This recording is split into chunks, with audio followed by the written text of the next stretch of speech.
네, 안녕하세요. 국립나주박물관 기획특별전 금은보다 귀한 옥 전시를 담당하고 있는 학예연구사 이진우입니다. 네, 이번 기획특별전은 제목 그대로 옛사람들이 사용하였던 옥에 대한 전시입니다. 선사시대부터 고대까지 옥문화의 변화가 어떻게 이루어지는지를 중점으로 기획했습니다. 올해 6월에 마흔 역사문화권을 포함한 역사문화권 정비 등에 관한 특별법이 시행되었습니다. 이번 특별전은 특별법 시행 기념의 의미도 있는데요. 중국 진나라 때 진수라는 학자가 쓴 삼국지 위서 동의전에는 마흔 사람들에 대한 기록이 있습니다. 구슬을 귀하게 여겨 옷에 꿰매어 장식하기도 하고 목이나 귀에 달기도 하지만 금은 비단은 보배를 여기지 않는다는 기록인데요. 그만큼 마흔 사람들이 옥을 귀하게 여겼음을 알 수 있습니다. 따라서 과거의 옥문화를 살펴보는 것과 함께 마흔 사람들의 화려한 옥문화를 조명해 보자는 의미도 가지고 있습니다. 이번 전시는 총 4부로 구성했습니다.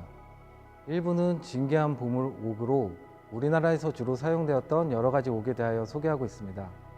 옥은 예로부터 진귀함의 상징이었는데요.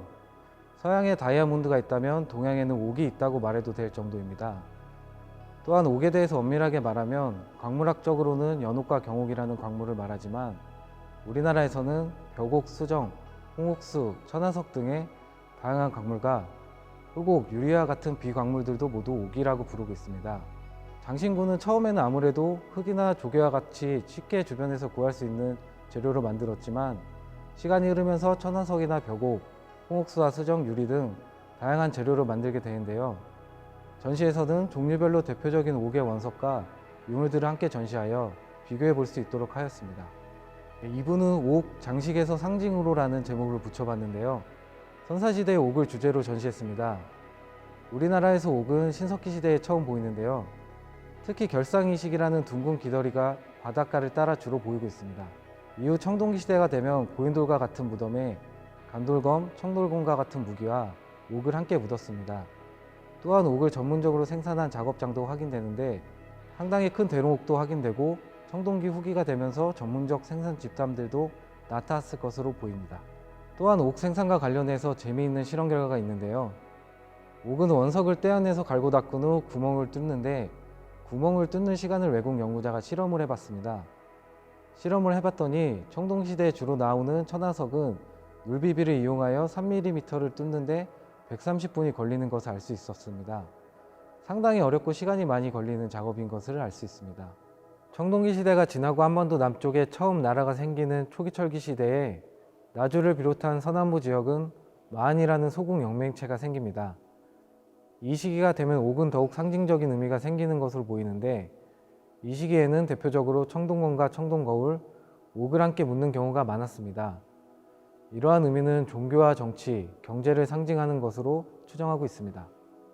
3부는 해상 실크로드와 옥인데요.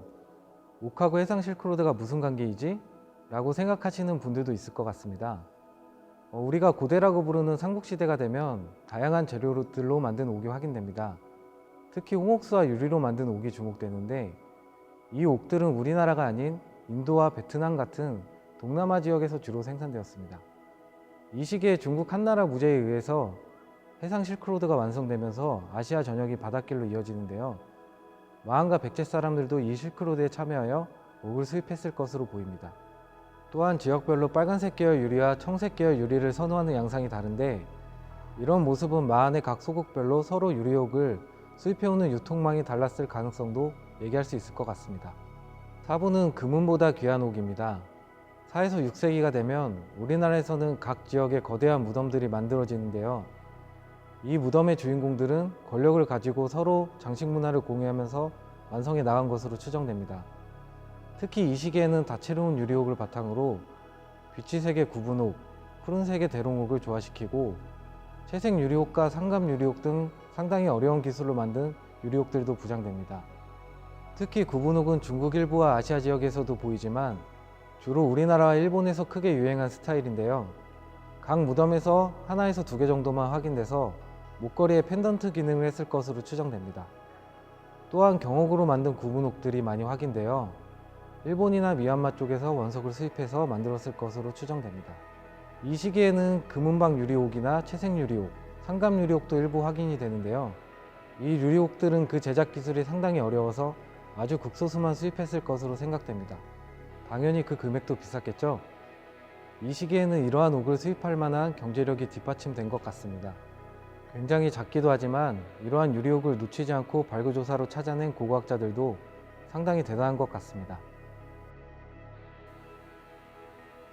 고대의 옥을 어떻게 사용했는지는 발굴 자료의 한계 때문에 모두 확실하게 알 수는 없습니다. 하지만 어떻게 사용했는지 상상할 수 있는 자료들도 확인됩니다.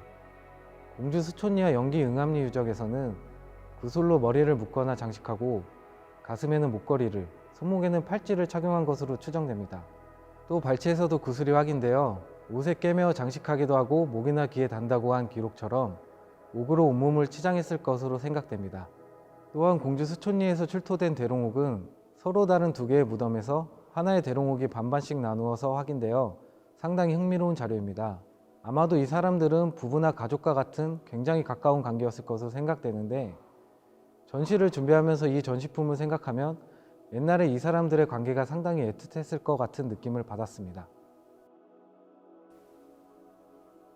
이번 전시는 여러 지역에서 확인되는 옥들을 한자리에 모아서 전시했습니다. 여러 기관의 소장품들을 한자리에서 보는 것은 상당히 어렵기 때문에 옥에 관심이 있으시다면 이번 기회를 놓치지 않으셨으면 합니다. 특히 관의 유리옥을 장식한 금동관은 나주 신촌리 금동관과 영암 내동리 쌍무덤에서만 확인되었는데요.